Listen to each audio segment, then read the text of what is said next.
In this lecture, we'll take a look at the mediator pattern. To paraphrase the Gang of Four description of this pattern, we basically develop a class, a mediator, that encapsulates how other objects interact with each other. And because those other objects don't refer to each other explicitly, that leads to loose coupling, which means those objects aren't tightly connected to each other. And we can also change in the mediator how those interactions actually work. In practice, we've seen this and we've implemented this in event managers, because remember, the event managers that we've used have made it so invokers of the events and listeners for the events don't have to know about each other. They just work through the event manager, which is the mediator that connects those different objects together. Let's go remind ourselves about how the event manager worked in the Feed the Teddies game. The big idea behind this event manager class and any event manager class we're implementing is really to make it so that the event invokers and the event listeners don't have to know about each other. So remember, the mediator pattern says that these objects don't need to refer to each other explicitly, and that's what the event manager does. It serves as the mediator to hook the invokers and listeners together.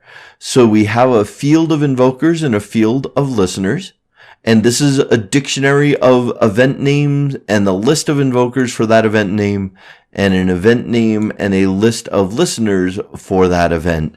So we can have multiple invokers for an event, and we can have multiple listeners for an event. In this lecture, we're not worried about the initialization stuff, because here's the real mediator stuff. When we call the add invoker method, we provide the event name and the invoker for that event. And for each of the listeners, we add that listener to the invoker that's being added. So this is great because the invoker doesn't have to maintain a list of people who have said they want to listen for it.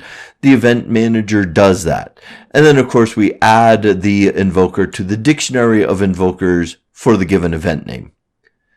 Adding a listener is even better from the mediator pattern perspective, because when we call this method, we provide an event name and the listener, and we go through each of the invokers for this event name and add this listener as a listener.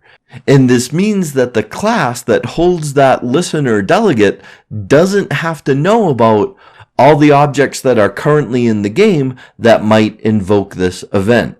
So this decouples or provides loose coupling between the invokers and the listeners because they don't have to know about each other. The event manager takes care of all those details.